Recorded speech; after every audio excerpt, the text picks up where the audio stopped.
वंदे मातरम बाल दोस्तों, आज हम 14वीं कविता हम भारत की शान है पढ़ेंगे। बच्चे देश का भविष्य है, वे हमारे देश की शान है। इस कविता में बच्चे बता रहे हैं कि वैसे कैसे कैसे काम करके देश को आगे बढ़ाएंगे। तो बाल दोस्तों, अब हम कविता का पढ़ेंगे और समझेंगे। नन्हे नन्हे हमें न समझो, हम भारत की शान है। शान यानी के प्रतिष्ठा, गौरव। हमसे ही है धरती सारी, फैला यह आसमान है। आसमान यानी के आकाश। तो हमें छोटे छोटे मत समझो, हम भारत की प्रतिष्ठा है। हमसे ही है सारी धरती टिकी हुई और यह आसमान भी फैला हुआ है। अमने नाना नाना ना समझो, અમે ભારતની પ્રતિષ્ઠા છીએ। અમારાથી જ આખી ધરતી ટકી રહેલી છે અને આ આકાશ પણ વિસ્તરેલું છે। फूल है हम इस बगिया के, खुशबू फैलाना काम है। बढ़ चढ़कर आगे जाएंगे, करते काम महान है। हम इस उपवन के फूल है, हमारा काम खुशबू फैलाना है। हम महान काम करते हैं, इसीलिए आगे ही आगे बढ़ते रहेंगे। यानी कि અમે આ બગીચાના ફૂલો છીએ, અમારું કામ સુગંધ ફેલાવવાનું છે। અમે મહાન કામો કરીએ છીએ, તેથી આગળ ને આગળ વધતા રહીશું। ऊंचे ही उठते जाना है, आगे ही बढ़ते जाना है। बढ़े चलेंगे नहीं रुकेंगे, हम भारत की शान है। हमें प्रगति करते रहना है, आगे ही बढ़ते रहना है। हम बढ़ते ही रहेंगे, कभी नहीं रुकेंगे, क्योंकि हम भारत की शान है। अमारे प्रगति करता રહેવાની છે, આગળ જ વધતા રહેવાનું છે। અમે આગળ વધતા જ રહીશું, કદી અટકીશું નહીં, કારણ કે અમે ભારતની પ્રતિષ્ઠા છીએ। શબ્દાર્થ: બગિયા, બગીચા। બગિયા यानी के बगीचा, शान यानी के प्रतिष्ठा, खुशबू यानी के सुगंध, आसमान यानी के आकाश। अब हम उसका अभ्यास देखेंगे। निम्नलिखित शब्दों के उदाहरण के अनुसार एक वाक्य बनाइए। तो हमें एक वाक्य बनाना है। तो धरती, धरती पर हरियाली छा गई है। तो उसका वाक्य क्या आता है? पृथ्वी पर हरियाली छा गई है। दूसरा, बगिया में गुलाब के फूल है। तो बगीचे में गुलाब के फूल है। तीसरा, शान, बच्चे देश की शान है। तो बच्चे देश की प्रतिष्ठा है। आगे का प्रश्न 2, इस कविता में बच्चे देश की शान बढ़ाने के लिए क्या करेंगे यह बताया है। आप भी देश की शान बढ़ाने के लिए कुछ न कुछ करने को सोचते होंगे। लिखिए कि आप देश की तरक्की के लिए क्या क्या करेंगे। तो हम देश की तरक्की के लिए नियमित स्कूल जाएंगे, अच्छी तरह पढ़ाई करूँगा, शिष्टाचारपूर्ण व्यवहार करूँगा, स्कूल, मोहल्ला और गांव की सफाई का ध्यान रखूँगा, बड़ा होकर देश का अच्छा नागरिक बनूँगा, देश के साथ कभी गद्दारी नहीं करूँगा, सार्वजनिक संपत्ति का रक्षण करूँगा। सोचिए और लिखिए, हम देश की सेवा किस किस प्रकार से कर सकते हैं।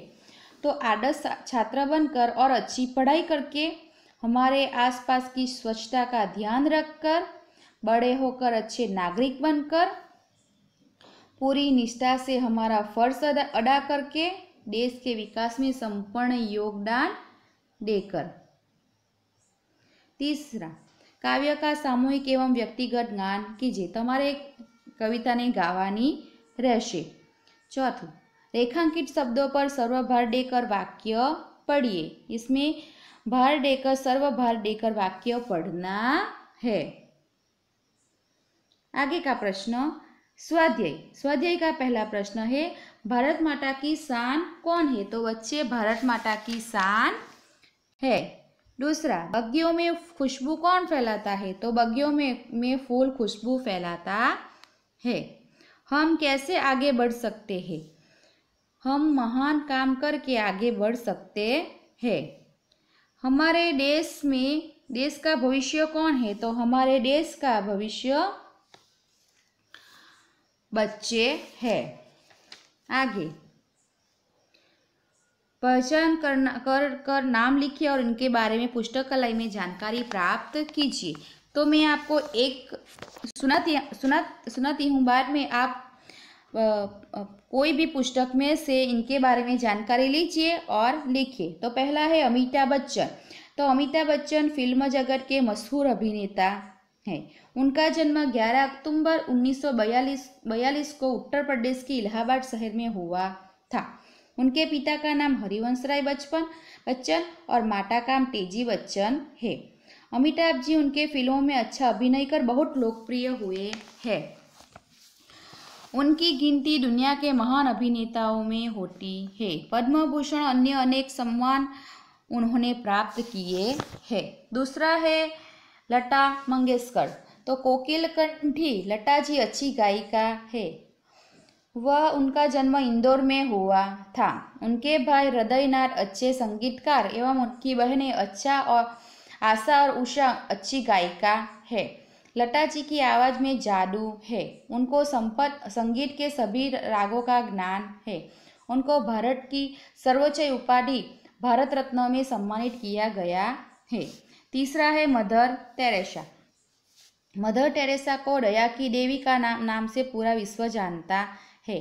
उनका जन्म यूरोप के युगोस्लाविया देश के स्कोपियो शहर में 26 अगस्त 1910 में के दिन हुआ था। वह किसान परिवार में जन्मी थी।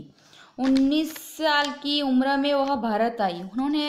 उन्होंने कोलकाता अपना घर बनाया। पहले गरीब, दुखी, अनाथ, बीमार और निराधार वृद्ध लोगों की सेवा करना शुरू किया। बाद में अनाथ बच्चों के लिए आश्रम, चिकित्सालय और विद्यालय शुरू किया।